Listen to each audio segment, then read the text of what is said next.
नजराना कारी साहब को पहुंचा, उन्होंने देखा 4 लाख दिरहम मेरे पास आए, इतनी बड़ी रकम। बच्चे को खाली कुरान ही पढ़ाया था। दौड़े दौड़े वापस इमाम आजम अबू हनीफा के दौलत कदे पर आ गए।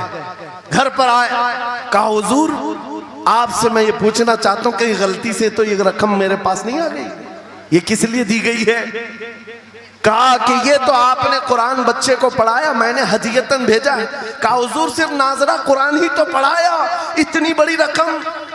इमाम आजम अबू हनीफा ने कहा कारी साहब आज चले जाओ, और अपने बेटे को बुलाया, इधर आ बेटा, कल से इस हाफिज के पास पढ़ने के लिए तू हरगिज नहीं जाएगा, कल से इसके पास तू इल्म हासिल करने नहीं जाएगा।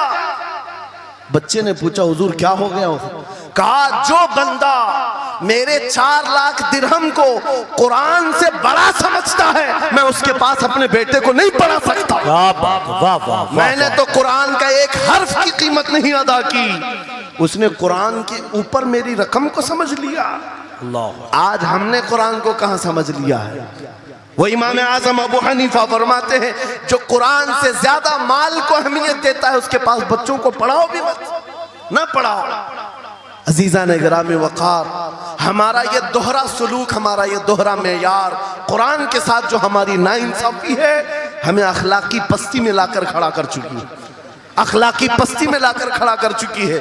अरे हम देख रहे हैं आयरा गैरा नत्तू खेरा हमें सिखाने आ रहा है, बढ़ाने आ रहा है कि तुम्हें डेवलपमेंट के बहुत सारी चीजें बताई जाती है कि तुम्हारी पर्सनालिटी डेवलपमेंट क्या होती है। अलीगढ़ वाले तो नौजवान बहुत सारे जो स्टूडेंट्स हैं जानते होंगे, बीए कर लिया, एमए कर लिया, बीकॉम कर लिया या कुछ भी कर लिया, डिग्री हासिल कर लिया। बड़ी बड़ी कंपनियां आज पूछती हैं कि इसके पास पर्सनालिटी डेवलपमेंट है या नहीं। ये क्या है पर्सनालिटी डेवलपमेंट? कुछ बड़े बड़े शहरों के नौजवान हमारे पास आए थे, कहा हम कोर्स कर रहे हैं। कहा मैंने पूछा इसमें होता क्या है? कहा इसमें सिखाया जाता है बैठना कैसा है, लोगों से मिलना कैसे है, खाने के लिए बैठे तो चम्मच कहाँ रखना है, बर्तन कहाँ रखना है, लोगों से हैंडशेक कैसे करना है, ये सारी चीजें सिखाई जाती हैं। मैं नौजवानों से पूछा कि अच्छा कितने महीने का? कहा कहीं 6 महीने का, कहीं साल भर का।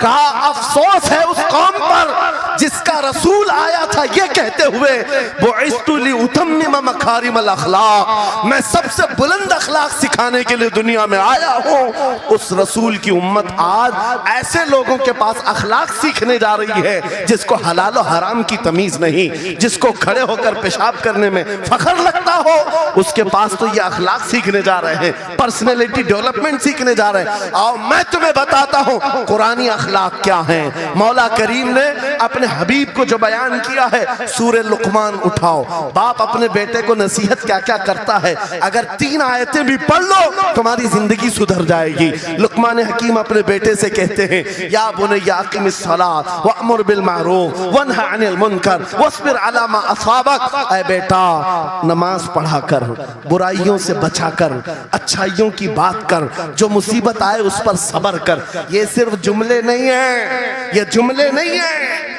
लुकमान हकीम ने अपने बेटे को जो डराया था, कुरान कहता है या बुनय्या इन्नहा इन तकु मिस्काल हब्बतिन मिन खरदलिन फतकुन फी सखरतिन औ फी समाई औ फिल अर्दी याति बिहल्लाह। आज हर बाप को चाहिए कि ये नसीहत अपने बेटे को करे। क्या बात? हर बाप अपने बच्चे को ये बात बताए, सुनो क्या लुकमान कहते हैं बेटा बुराई अगर तूने कर लिया, ये मत समझना कि मैं रात के अंधेरे में छुप कर लिया।